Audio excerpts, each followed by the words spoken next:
क्या आप जानते हैं कि ऑफिस की ऊंची इमारत में नीले और हरे रंग के शीशे क्यों लगे होते हैं? या फिर क्या आपको पता है कि आर्मी की भर्ती के दौरान प्रतियोगियों के दांत क्यों चेक किए जाते हैं? और क्या आप जानते हैं कि हिंदू धर्म में दाह संस्कार के बाद अंतिम संस्कार में शामिल लोग क्यों नहाते हैं? या फिर क्या आपको पता है कि भारत में 1:30 और 2:30 को 1:30 और 2:30 क्यों कहा जाता है? आइए जानते हैं देश और दुनिया से जुड़े कुछ अमेजिंग फैक्ट्स।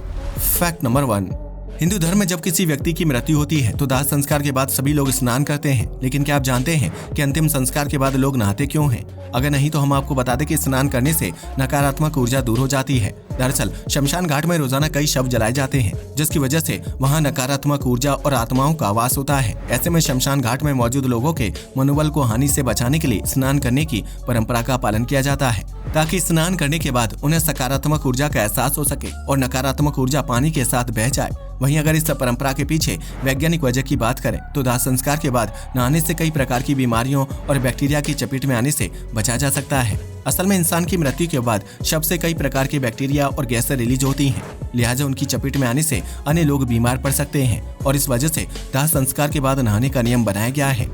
फैक्ट नंबर 2, आमतौर पर जब घड़ी में 11:30 या 12:30 बजते हैं तो उसे 11:30 और 12:30 बोला जाता है। लेकिन जब घड़ी में 1:30 और 2:30 बजते हैं तो टाइम बताने के लिए 1:30 या 2:30 बोला जाता है। लेकिन क्या आप इसके पीछे की असल वजह जानते हैं? अगर नहीं तो इस तरह के नंबर को फ्रैक्शनल नंबर कहते हैं। दरअसल पुराने समय में लोगों के पास सटीक टाइम बताने के लिए घड़ी नहीं होती थी, इसलिए वह टाइम बताने के लिए फ्रैक्शनल नंबर का इस्तेमाल करते थे। ये ऐसे नंबर होते हैं जिसमें मिनट या आधे घंटे को बताने के लिए 1:30, 2:30, पौने और सवा जैसे शब्दों का इस्तेमाल किया जाता है। इस तरह के शब्दों का इस्तेमाल इंसान आमतौर पर सामान खरीदने या फिर वजन जांचने के लिए भी करता है। इसलिए 1:30 और 2:30 को 1:30 या 2:30 बोलने के बजाय 1:30 और 2:30 बोला जाता है। इसी प्रकार कई लोग 4:15 होने पर 4:15 बोलते हैं, जबकि 4 बजने में 15 मिनट बाकी रहने पर 3:45 बोला जाता है। हालांकि टाइम बताने के लिए 1:30, 2:30, पौने और सवा जैसे शब्दों का इस्तेमाल किए जाने को लेकर एक्सपर्ट्स किसी प्रकार की राय नहीं देते हैं और यह माना जाता है कि यह चलन प्राचीन समय से चला आ रहा है।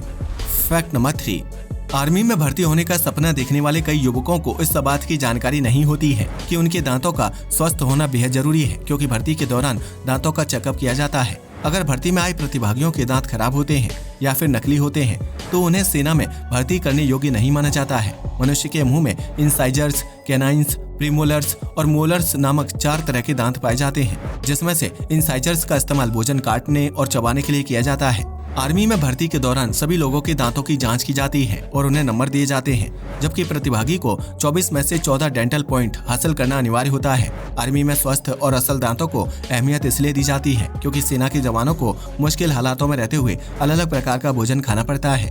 ऐसे में अगर जवान के दांत मजबूत और ठीक होंगे तो वह भोजन को अच्छी तरह से काट कर और चबाकर खाएगा, जिससे पाचन तंत्र को भोजन को पचाने में आसानी होगी। ऐसे में जवान की एकाग्रता बढ़ती है और सही प्रकार से अपनी ड्यूटी कर पाता है, जबकि दांत ठीक होने पर जवान को दांत, मुंह और पेट संबंधित बीमारी भी नहीं होती है।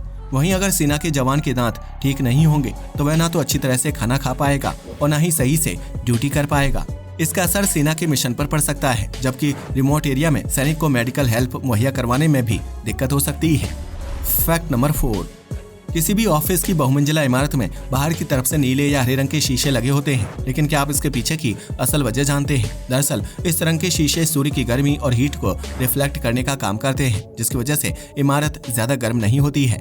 इस वजह से कंपनी को एसी और फैन जैसे इलेक्ट्रिक आइटम्स के इस्तेमाल में कॉस्ट कटिंग करने का विकल्प मिल जाता है, या फिर ऑफिस बिल्डिंग को ठंडा रखने के लिए ज्यादा पैसे खर्च नहीं करने पड़ते हैं। इसके अलावा नीले और हरे रंग का कांच ऑफिस बिल्डिंग को अच्छा लुक प्रदान करता है, जबकि इन रंगों की वजह से इमारत को दूर से ही आसानी से दिखा जा सकता है।